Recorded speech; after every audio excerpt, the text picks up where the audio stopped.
Good morning. I'm on the urban trail through Flag, and my goal today is hopefully make it to 9,000 feet up by Snow Bowl, get the climb out of the way, and see if my boots hang in there. Right now they look brand new. This is a tribute to Dale Shewalter, the father of the Arizona Trail. It says, "Thank you, Dale."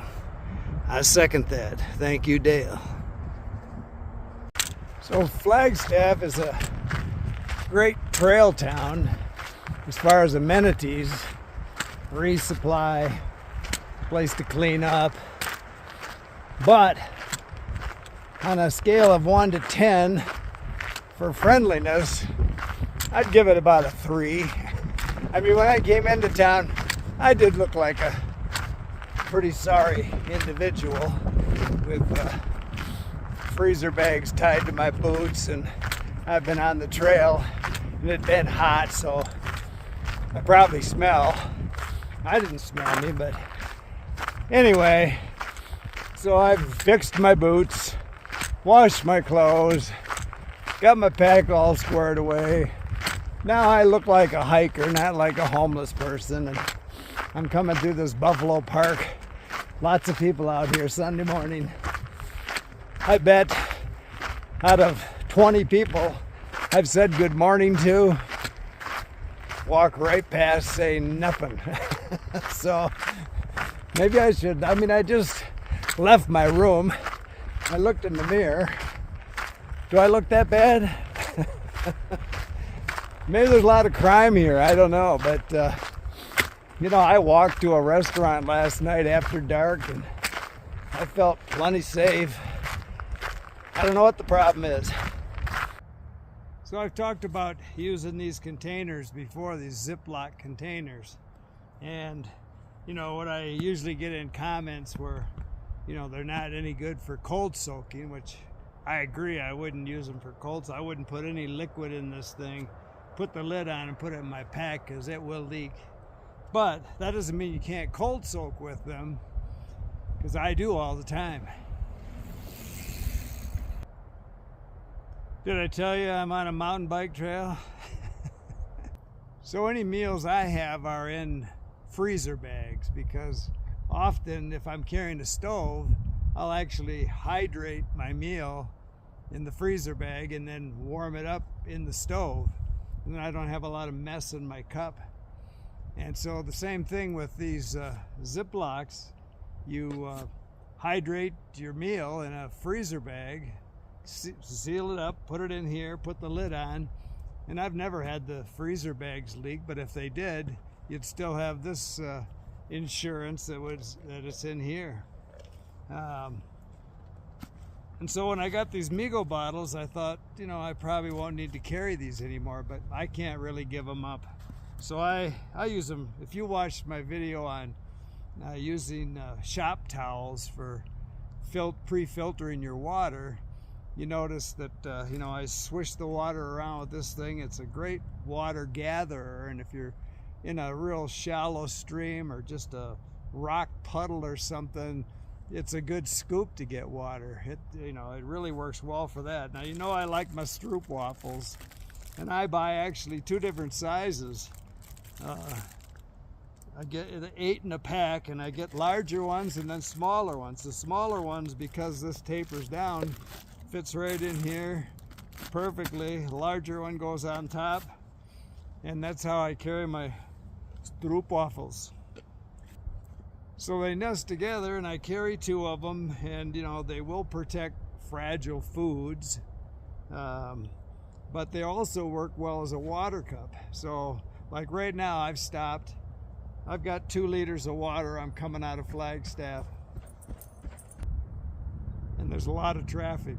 Actually, this trail coming out of Flagstaff is not that well marked. I'm not back to the Arizona Trail. I got another mile yet, and there's just trails going everywhere. mountain bikers, runners, whatever, and you come to 16 junctions and there's no Arizona trail, so if you don't have an app, you're in trouble. So the point I was going to make is I don't want to put my Propel in all this water because I may want to use it for dinner tonight also. And so if I just want a cup of Propel, get my electrolytes, I can use this as a drinking cup. I can use it for hot coffee. I can use it for hot tea. You know, it has lots of uses.